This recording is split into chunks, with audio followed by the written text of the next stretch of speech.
Hi, hello, welcome back po sa inyong vlog, okay? So ngayon, meron lang po akong gustong i-discuss sa inyo kasi may mga nagtatanong po sa akin, may mga magpapatayo ng bahay, may mga bumibili ng lupa, kasi may mga bagay-bagay na hindi dapat talaga pinapatayuan ng bahay kasi may mga pwesto or mga lugar na hindi akma kung magpapatayo kayo ng bahay. So ngayon gumawa po ako ng sample. Ito very effective po ito, very legit po ito. Ito po yung sample na bawal kayo magpatayo ng bahay kapag ganito po yung itsura. Okay? Ito po yung daanan. Halimbawa, ito po yung mga bahay. Ito po yung daanan. Mga daanan. Kay iskinita pa, basta daanan. Daanan ng sasakyan. Ayan. Kapag ang bahay nyo dito itinayo, tapos ito yung pintuan, nakaharap sa kalsada, as in talagang straight nakaharap sa kalsada, yun po yung tinatawag na talagang bawal po yun.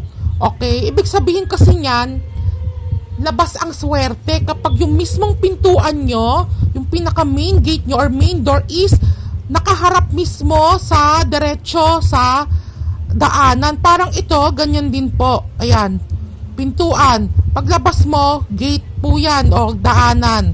Okay? Bawal po yan. Ayan o, diretso. Basta may mga diretso, bawal po. Halimbawa, dito, may bahay ka, pinatayo mo.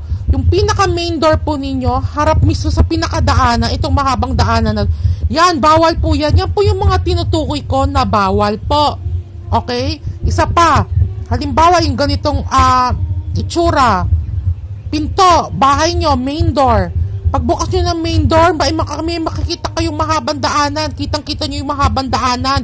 Yan po yung bawal. Kasi sa feng shui po, para sa akin, sa paniniwala ko, labas ang swerte. Okay? Meron po ako dito sa subdivision, kakilala namin, binenta niya yung bahay. Kasi, yung pintuan niya, talagang mismong tapat, tapos dito may gate ng subdivision. Palabas ka na ng subdivision. So, pagbukas mo ng gate ng main door or main gate, kita mo agad yung pinakamahabang daanan. So, bawal po yun. Yung po yung balas po yan, di po maganda yan, okay? Pero, kung yung bahay mo dito mo itatayo, yung bahay mo, okay lang. Kung yung bahay mo, itatayo mo dito, is okay lang din po. Wag lang yung ito, kung itatayo mo dito, okay lang. Dito, okay lang yan. Kung dito mo itatayo yung bahay, okay? Pero katulad niya ito, ayan, halimbawa, dito yung bahay mo, bawal. Kasi, halimbawa, ito yung bahay, tapos ito yung main door. Okay? Pintuan or main gate. Pagbukas mo, tapos makikita mo agad, mahabang ibig sabihin, labas-labas ang swerte. Okay? Ayan po. Okay, pag may bahay ka dito, tapos paglabas mo, kita mo agad yung mahabang daanan, bawal yon. Pero kung dito mo itatayo yung bahay, okay lang, sa intersection. Okay, isa pa ulit, ayan, bahay. Pagbukas mo ng pintuan, makikita mo yung mahabang daanan ng kalsada, bawal yan. Yung mga, pagbukas mo, makikita mo agad yung mahabang ganyan. Okay, pero kung dito mo itatayo, okay lang. Okay, so, malinaw po kung ano yung bawal at hindi bawal.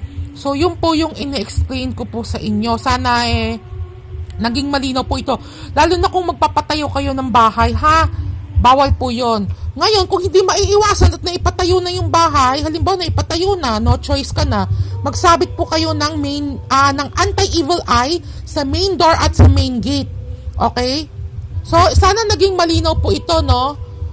Pagbukas mo ng main door or main gate, kita mo agad yung mahabang daanan ng kalsada, yun po yung bawal, yung mahabang daanan. Ay, ibig sabihin, labas-labas ang swerte. Ayan, katulad niyan, pagbukas mo ng main door or main gate, mabubungad mo agad yung kalsada na mahaba. Yan po yung bawal. Okay?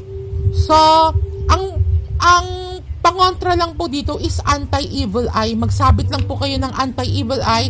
Kung may gate, maglagay kayo sa labas ng gate ng anti-evil eye, tapos sa main door, maglagay po kayo ng anti-evil eye. Totoo po yan, kasi marami na akong encounter ng ganyan. Okay? Tsaka yung mga pakrus, ito, pakrus din to halimbawa, yan, ganyan, bawal din yan. Ayan, ganyan, halimbawa, daanan yan.